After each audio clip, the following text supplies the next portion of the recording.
Setelah Susi, kini giliran Dirianto alias Kodir asisten rumah tangga Ferdi Sambo diancam jaksa dijadikan tersangka kesaksian palsu. Jaksa menilai keterangan yang disampaikan Kodir berbelit-belit dan bohong. Hal ini disampaikan saat Dirianto alias Kodir menjadi saksi kasus perusakan CCTV, hingga menghambat penyidikan pembunuhan Brigadir Nofriansyah Yosua Huta Barat atau Brigadir J dengan terdakwa Hendra Kurniawan, Kamis tanggal 3 November tahun 2022 di Pengadilan Negeri Jakarta Selatan. Jaksa awalnya mencecar Kodir soal keterangan di berita acara pemeriksaan BAP, di mana dia mengatakan tidak mengunci pintu rumah Ferdi Sambo karena ada CCTV. Namun, dalam persidangan, Kodir menyebut CCTV di rumah dinas Ferdi Sambo rusak. Terus alasan apa saudara katakan, saya tidak kunci pintu, karena ada CCTV. Setahu saya CCTV mati. Saya kesaguling sebentar jadi pintu gerbang nggak dikunci, tanya jaksa ke Kodir.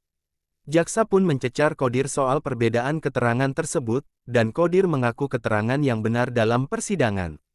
Kan saudara mengatakan kepada Daden, Kuat, rumah yang di Duren 3 sudah bersih. Pertanyaan saya kenapa kau tidak kunci pintu? Jawabannya, karena ada CCTV sehingga tidak akan ada perampok, itu jawaban kamu kemarin. Padahal kamu bilang CCTV rusak. Tanya jaksa. Iya, Pak, ujar Kodir. Kodir menyebut CCTV di rumah dinas Ferdi Sambo mati pada tanggal 8 Juli tahun 2022 atau hari saat Brigadir Yosua tewas ditembak.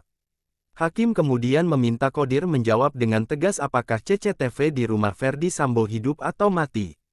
Hidup nggak CCTV-nya? Tanya Hakim. Mati, Yang Mulia, ujar Kodir.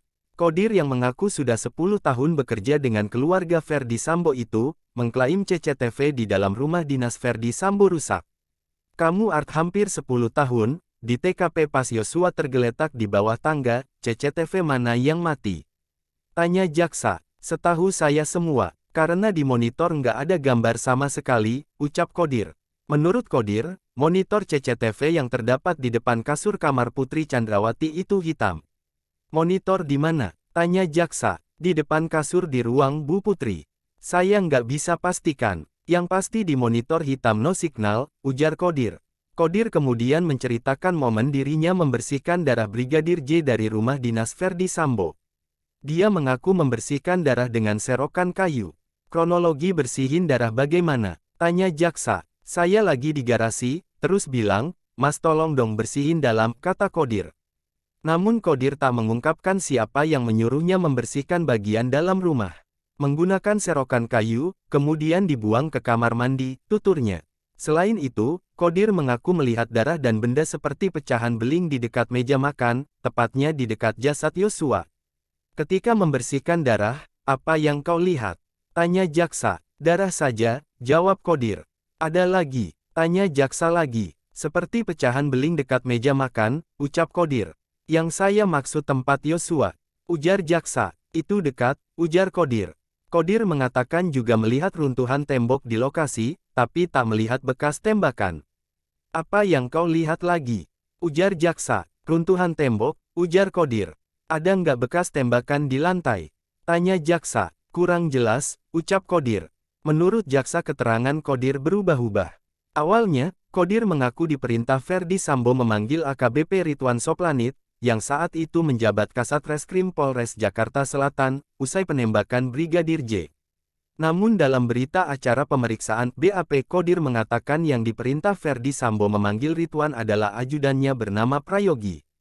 Jaksa pun mempertanyakan kesaksian Kodir.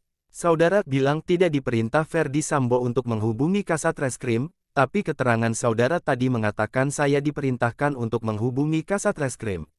Yang di samping rumah Ferdi Sambo melalui sopirnya. Di sini BAP, yang diperintahkan Yogi, atas inisiatif siapa saudara menghubungi Kasat Reskrim sebetulnya? Tanya jaksa. Jaksa terus mencecar Kodir, namun ia tetap bersikeras diperintah Ferdi Sambo walaupun pernyataan dalam BAP berbeda. Dirianto hubungi Kasat Reskrim ada begitu, Ferdi Sambo ngomongnya. Tanya jaksa. Seingat saya seperti itu, jawab Kodir. Kenapa nggak saudara jelaskan di BAP seperti itu? Ambulans, Kapolres, dan Polres Jakarta Selatan tiba, saudara menghubungi sopir Kasat Reskrim. Nah ini yang nggak nyambung, belum nyambung, saudara disumpahkan. Kata jaksa. Jaksa pun meminta majelis hakim mengeluarkan surat penetapan Qodir menjadi tersangka dan meminta permohonan itu dipertimbangkan majelis hakim.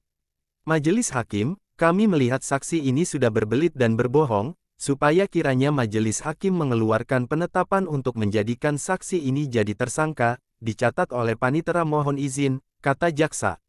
Hakim menengahi jaksa dan saksi, dan meminta jaksa bertanya lebih dalam ke Qodir. Baik majelis, tapi permohonan kami tolong dipertimbangkan, ucap jaksa. Jangan lupa subscribe, like dan klik tombol loncengnya channel Okta Story. Terima kasih.